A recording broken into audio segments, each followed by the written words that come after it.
Պարոն վարչապետ, Financial Times-ը երեկ հայտնել է, որ Եվրամիությունը արտակարգ օգնություն է պատրաստում Հայաստանի համար Ռուսաստանի Դաշնության ներմուծման սահմանափակումները փոխհատուցելու համար։ Որ ժամկետների մասին է խոսքը եւ ինչ ապրանքների է վերաբերում։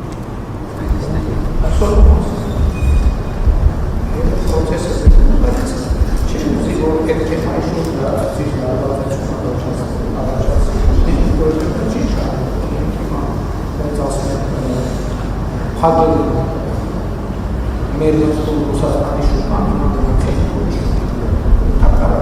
սա մեզ լավ հնարավորություն է, որ դիվերսիֆիկացիա եւ կառավարություն երբ շնորհակալ եվրոպական միության ներգործողներին այդքան արագ արտադրություն այդ ֆինանսական աջակցության եւ այլ գործիքներ, որոնցով մեր ուժերն հնարավորություններ ունեն հասցեական եւ ավելի ծավալային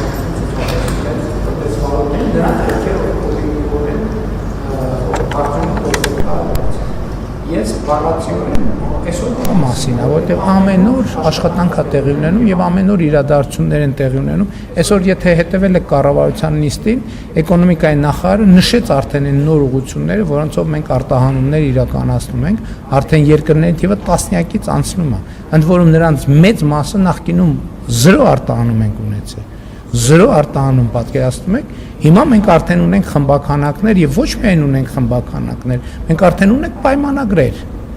պայմանագրեր մեծ եւ երկարաժամկետ խմբականակների համար։ Ես ամենևին չէի չափազանցնում, երբ որ կառավարության նախորդ նիստում ասում էի, որ մեր մեծ ծավալը լինելու է պայմանագրերը, մեր մեծ խնդիրը լինելու է պայմանագրերը ապահովելը, որպեսզի ապրանքները մենք կարողանանք պայմանագրերին համապատասխան մատակարարել։ Որտեւ այն շուկաները, որոնք բացվել են հիմա,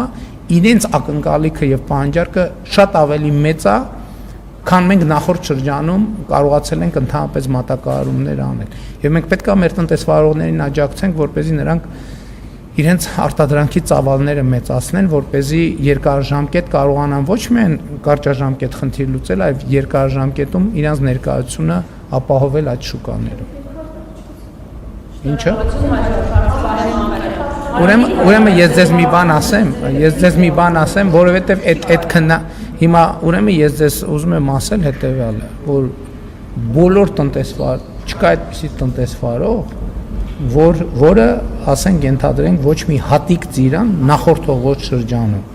չի փչանում, չկա այդպիսի բան։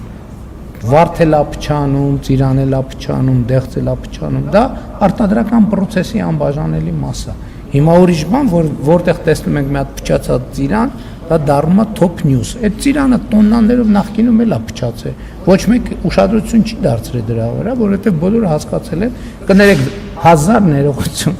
ձեր տանը ծիրան չի փչանում, մեր տանը ծիրան չի։ Դե տենց պրոպորցիոնալ պետք է գնալ 2 կիլոգրամ, 20 կիլոգրամ, 200 կիլոգրամ։ Ես նկատի ունեմ այդ ցիկլերի մեջ միշտ էլ այդ process կա, երբեք թափոն արտադրանք գոյություն չունի եւ տնտեսագետների ով որ մտածի անթափոն արտադրության բանաձևը կստանա բոլոր Նոբելյան մրցանակների Նոբելյան մրցանակ։ Շնորհակալություն հաջորդ հարցը։ Շնորհակալությունից հուշում եմ, որ պետք է պոզիտիվ հարց տամ, որոնք պոզիտիվից սկսենք։ Փաստորեն մենք կարող ենք դիմել ԱԱՑ-ին